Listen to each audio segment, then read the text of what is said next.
This is the man who put $1 million on black, and it came up black. This is the man who married a sex kitten, and she's still purring.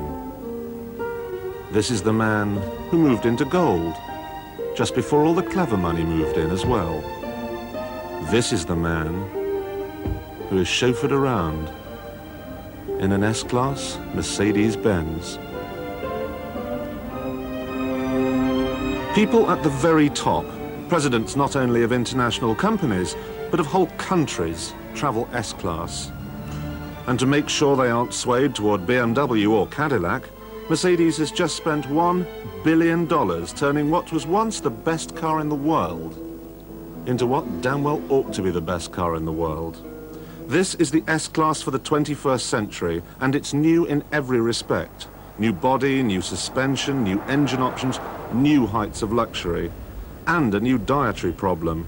It's more than 17 feet long, and this, the 85,000-pound range topper, weighs more than 2 tons.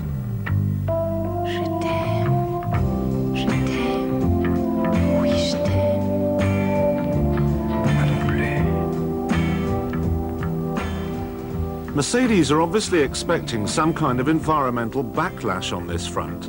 So they're talking at some length about how they hardly use any CFCs while making it, how they use water-based paint, how they've stopped using tropical wood, and how a large part of it is made out of recycled bits and bobs. Just think this whole car was once probably a Volkswagen Polo, or 3.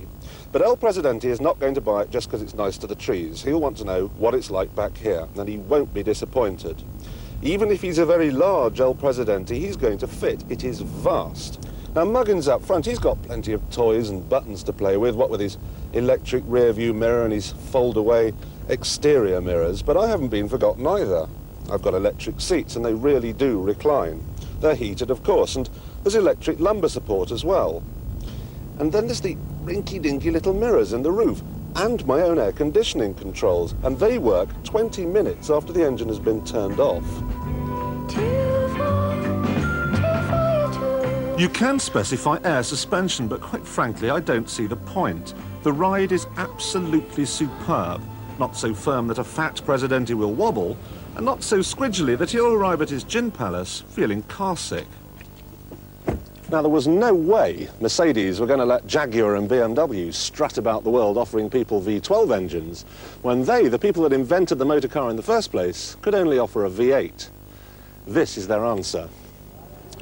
It's got a V12 engine, 6 litres, 48 valves, one of the most sophisticated engine management systems we've ever seen, and a 7-litre catalytic converter. That's bigger than the engine. It's too complicated for me. What I do understand is that it develops 408 horsepower. That's as much as the Grand Prix cars of a few years ago. I definitely want to go. Could you go and buy a paper?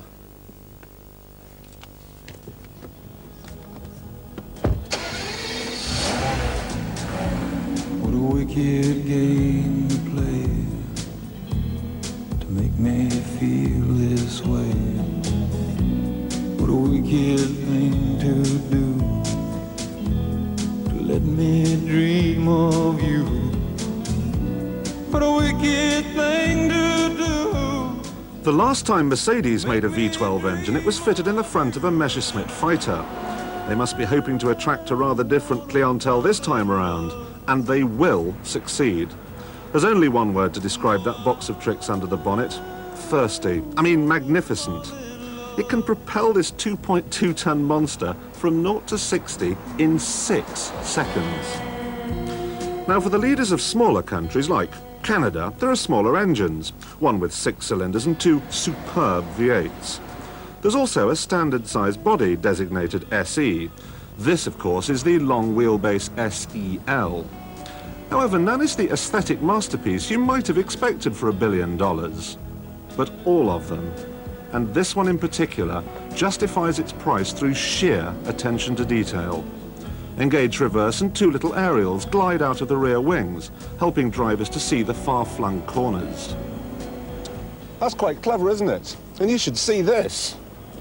Put my hand in the way, and it stops. And that's not the end of their repertoire. It's got double glazing. Now, is this a gimmick? I don't think it is. You can't steam the windows up because there's a vacuum in between, and it makes the car quieter.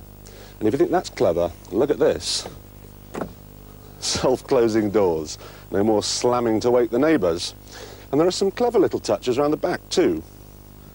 You know what it's like when the back of the car's all covered in muck and you've got to open up the boot. Not with the Merc, you don't. And even this self-closes as well. And to round it all off, you can't even forget to close the windows. Operate the remote central locking, and they shut themselves. There is so much to enjoy about this car. It somehow seems a shame to waste my time driving it. Dennis, I want to go home now. No, now, Dennis, now.